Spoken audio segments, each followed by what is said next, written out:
चलिए दोस्तों, आज हम स्टार्ट करेंगे छत्तीसगढ़ का आधुनिक इतिहास। इससे पहले हम लोग मध्यकालीन इतिहास और प्राचीन इतिहास देख चुके हैं। आज देखेंगे हम छत्तीसगढ़ में संपूर्ण मराठा काल या संपूर्ण मराठा काल का इतिहास। चलिए अपने क्लास को आगे बढ़ाते हैं और देखते हैं मराठा काल में हमें क्या क्या पढ़ना है। आधुनिक इतिहास में मराठा काल के अंतर्गत हम लोग देखेंगे अप्रत्यक्ष मराठा काल, उसके बाद प्रत्यक्ष मराठा काल, फिर सूबा शासन, फिर ब्रिटिश शासन, फिर पुनः भोसला शासन और उसके बाद फिर क्या होगा, मराठा लोगों का ब्रिटिश शासन में विलय 1854 में हो जाएगा। चलिए अपने क्लास को आगे बढ़ाते हैं और देखते हैं पहला टॉपिक।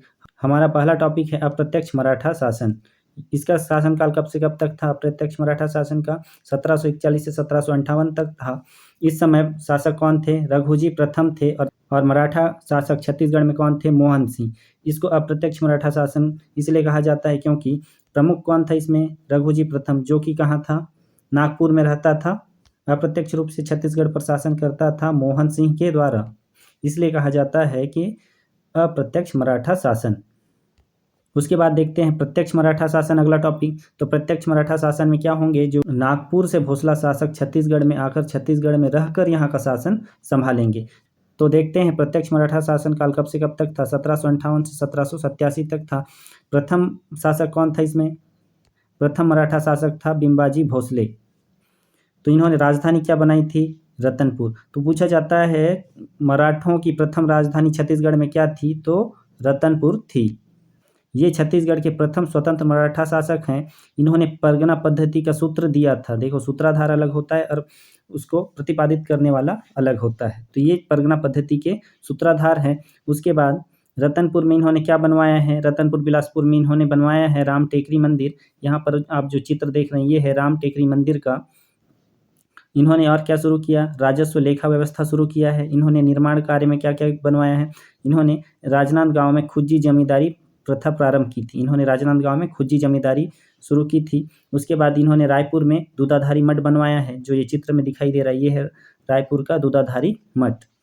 उसके बाद लास्ट इन्होंने क्या किया था? इन्होंने रतनपुर में नियमित न्यायालय बनवाया था। याद रखना, रतनपुर में नियमित न्यायालय किसने बनवाया है? बिंबाजी भोसले ने। उसके बाद देखते हैं हमारा अगला शासक कौन हुआ मराठा में। मराठों में द्वितीय शासक हुआ वेंक्योजी भोसले। तो वेंक्योजी भोसले ने क्या किया है? वेंक्योजी भोसले ने सूबेदारी प्रथा की शुरुआत की है। तो याद रखिए, एग्जाम में पूछा जाता है सूबेदारी प्रथा किसने शुरू की है? सूबेदारी प्रथा किसने शुरू की है? छत्तीसगढ़ में मराठों में किसने शुरू की है? वेंक्योजी भोसले ने। वेंक्योजी भोसले ने छत्तीसगढ़ में क्या शुरू किया है? सूबा शासन या सूबेदारी व्यवस्था शुरू की है। अब होंगे छत्तीसगढ़ में सूबेदार। तो आगे देखते हैं सूबा शासन काल। तो सूबा शासन कब से कब तक था? 1787 से 1818 तक था। किसने शुरू किया है? वेंक्योजी भोसले ने। हम लोग पीछे देख चुके हैं, वेंक्योजी भोसले ने शुरू किया है। तो छत्तीसगढ़ के प्रथम सूबेदार हुए महिपत राव दिनकर। इनके शासनकाल में क्या विशेष है? इनके शासनकाल में 1790 में फॉरेस्टर का आगमन हुआ था छत्तीसगढ़, और 1707 में ही और आया था कौन? लेकी नामक यात्री का छत्तीसगढ़ आगमन हुआ था। द्वितीय सूबेदार कौन है? दरियादेव। इनके बारे में कोई विशेष नहीं है, बस नाम याद रखिएगा कि एग्जाम में क्रम से पूछा जाता है कि किसके बाद कौन था या कौन से सूबेदार हुआ। तो तृतीय सूबेदार हुआ विठल राव दिनकर। विठल राव दिनकर के शासनकाल में क्या हुआ? मिस्टर ब्लंट आए थे। कौन आए थे? Mister blunt. 1795 में इन्होंने क्या किया था? ये जो है इसको याद रखिएगा, ये है परगना पद्धति के जन्मदाता। और हम लोग बिंबाजी भोसले पढ़े, वो कि जन्मदाता नहीं, वो क्या थे? सूत्रधार थे। परगना पद्धति के सूत्रधार बिंबाजी भोसले, जबकि परगना पद्धति के जन्मदाता कौन है? तो कौन है? विठल राव दिनकर। इन्होंने क्या किया? छत्तीसगढ़ को 27 परगनों में, वर्गों नहीं, यहाँ पर है परगनों में, 27 परगनों में विभाजित किया था। उसके बाद आगे देखते हैं हमारा कौन सूबेदार हुआ। तो हमारा अगला सूबेदार हुआ, हमारा चौथा सूबेदार हुआ भवानी कालू। ये सबसे कम समयावधि का सूबेदार था। एग्जाम में पूछा जाता है सबसे कम समयावधि का सूबेदार कौन था? तो भवानी कालू। पांचवा सूबेदार कौन हुआ? केशव गोविंद। केशव गोविंद कौन था? केशव गोविंद का शासनकाल छत्तीसगढ़ में सूबेदार के रूप में सबसे अधिक है। तो सबसे अधिक समय के लिए सूबेदार कौन था? केशव गोविंद था। इनके शासनकाल में कौन आया था? कोलब्रुस आया था। उसके बाद छठवां सूबेदार कौन हुआ? वेंक्योजी गोपाल। वेंक्योजी गोपाल के शासनकाल में क्या विशेष हुआ? इनके शासनकाल के दौरान सर्वाधिक पिंडारी आक्रमण हुए थे। इसको याद रखिएगा, एग्जाम में पूछा जाता है सर्वाधिक पिंडारी आक्रमण किसके सूबेदारी के शासनकाल में हुआ? तो वेंक्योजी गोपाल। उसके बाद 7वां सूबेदार कौन हुआ? सखाराम हरी। उसके बाद 8वां सूबेदार कौन हुआ था? सीताराम टांटिया। उसके बाद 9वां सूबेदार और अंतिम सूबेदार कौन हुआ? 9वां सूबेदार है यादव राव दिवाकर, जो कि अंतिम सूबेदार भी था। एग्जाम में अधिकतर पूछा जाता है कि अंतिम सूबेदार कौन था, तो अंतिम सूबेदार था यादव राव दिवाकर। और ये क्या है? ब्रिटिशों के अधीन प्रथम सूबेदार और अंतिम सूबेदार हैं। मराठों के अंतिम सूबेदार और ब्रिटिशों के अधीन प्रथम सूबेदार हैं। ठीक, यहाँ पर हमारा सूबेदारी शासनकाल समाप्त होता है। उसके बाद आगे देखते हैं, अगला है हमारा ब्रिटिश अधीन मराठा काल। तो ब्रिटिश अधीन मराठा काल, क्योंकि हम लोग देख चुके हैं अभी सूबेदार कौन था? यादव राव दिवाकर। कौन था? यादव राव दिवाकर। वो किसके अधीन हो गया? अंग्रेजों के अधीन सूबेदार हो गया है। तो अब होगा ब्रिटिश शासन अधीन मराठा काल। कब से कब तक हुआ? 1818 से 1830 तक हुआ। तो 1818 में प्रथम बार क्या हुआ? तो ये कहा जाता है कि 1818 में छत्तीसगढ़ पहली बार ब्रिटिशों के अधीन या ब्रिटिशों के हाथों में चला गया। इसको बहुत बार पूछा जाता है कि छत्तीसगढ़ प्रथम बार कब अंग्रेजों के अधीन हुआ? तो 1818 में।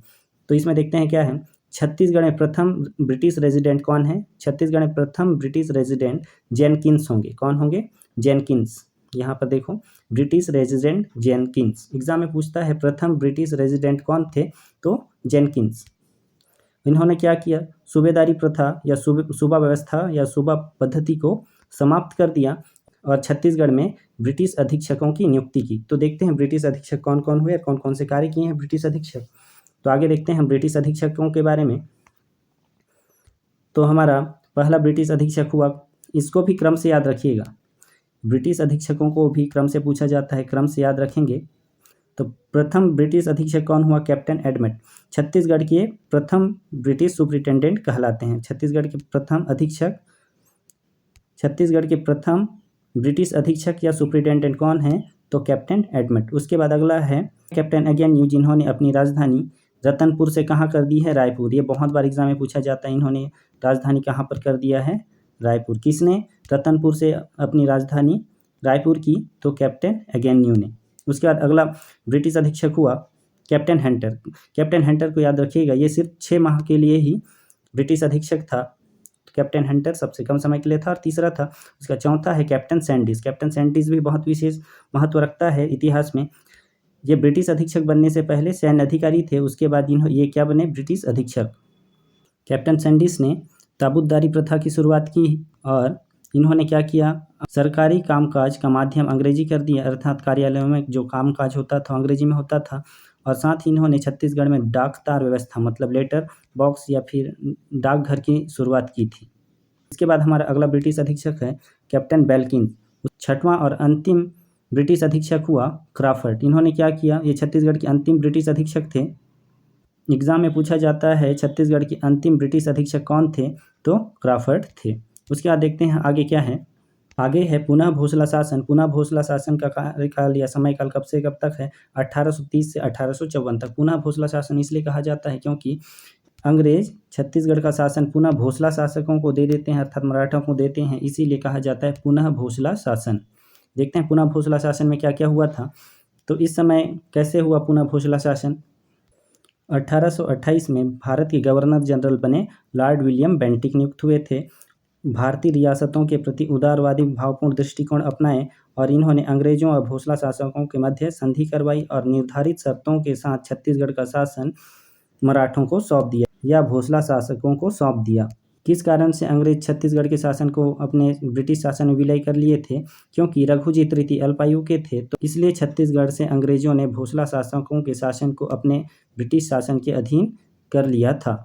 तो रघुजी तृतीय अल्पायु के थे, इसलिए इन्होंने छत्तीसगढ़ का शासन अपने अधीन कर लिया था।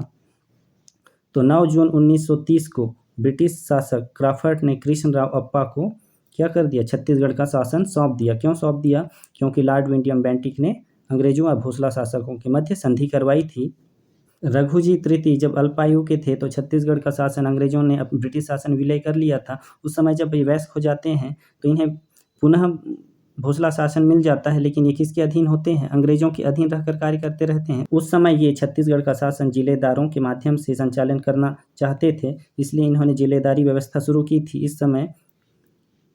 इस कारण छत्तीसगढ़ में कुल 8 जिलेदार हुए थे। छत्तीसगढ़ में कुल कितने जिलेदार? 8 जिलेदार हुए थे। प्रथम जिलेदार को पूछा जाता है कौन था? तो कृष्णराव अप्पा। और अंतिम जिलेदार था गोपाल राव। यहाँ पर हमारा पुनः भोसले शासन के तहत अंग्रेजों ने क्या कर दिया है, 9 जून 1930 को ब्रिटिश शासक क्राफर्ड ने कृष्णराव अप्पा को छत्तीसगढ़ का शासन सौंप दिया था। आगे देखते हैं मराठा कालीन शासन व्यवस्था मराठा कैसे चलाते थे और कौन कौन से पद होते थे। तो मराठा काल में प्रशासकीय अधिकारी होता था, प्रमुख था सूबेदार। सूबेदार कौन था, ये सूबा शासन का अर्थात सूबेदारों का सर्वोच्च अधिकारी होता था। उसके बाद अगला होता था कमाविजदार। ये कमाविजदार सूबेदार के प्रति उत्तरदायी होता था और राजस्व वसूली जैसे कार्यों का निर्वहन करता था और सैन्य कार्यों का भी देखरेख करता था। गौटिया ग्रामीण स्तर का सर्वोच्च पद था जो कलचुरी कालीन में भी प्रचलित था और मराठों में भी यथावत बना रहा। तो पूछा जाता है कलचुरी कालीन ऐसी कौन सी व्यवस्था थी या कौन सी प्रशासकीय पद थी जो कि मराठों में भी यथावत बनी रही, तो गौटिया पद। अगला प्रशासकीय पद है पटेल। तो पटेल क्या काम करते थे, लगान का निर्धारण व वसूली का कार्य करता था पटेल। उसके बाद अगला प्रशासकीय पद था कोतवाल। तो कोतवाल क्या करता था, गांव की सुरक्षा कार्यों में सहायता देता था। उसके बाद था चौहान। चौहान ग्राम रक्षक का कार्य करता था। उसके बाद अगला प्रशासकीय पद था फंड निवेश। फंड निवेश क्या करता था, फंड निवेशक आय व्यय का हिसाब रखने वाला सर्वोच्च अधिकारी था। उसके बाद अगला प्रशासकीय पद था बरार पांडे। बरार पांडे कृषि उत्पादकता के आधार पर गांव में लगान वसूली या लगान का निर्धारण करता था। कौन, बरार पांडे लगान का निर्धारण करता था कृषि उत्पादकता के आधार पर। अगला है पंडरी पांडे। पंडरी पांडे मादक द्रव्य से होने वाले आय व्यय का हिसाब रखता था। उसके बाद अगला प्रशासकीय पद था पोतदार। ये पोतदार क्या करता था, खजांची अर्थात खजाने का आय व्यय का हिसाब रखता था। तो आगे देखते हैं क्या है, तो आगे है राजस्व व्यवस्था। राजस्व व्यवस्था अर्थात क्या, मराठों को किस चीज़ से शासन करने के लिए जो कर प्राप्त होता था, वो कर कहाँ से प्राप्त होते, शासन के लिए जो कर, तो आय के स्रोत। राजस्व व्यवस्था मतलब आय के स्रोत कौन कौन से हैं, टकोली। टकोली को क्या कहते थे इन लोग, वार्षिक कर।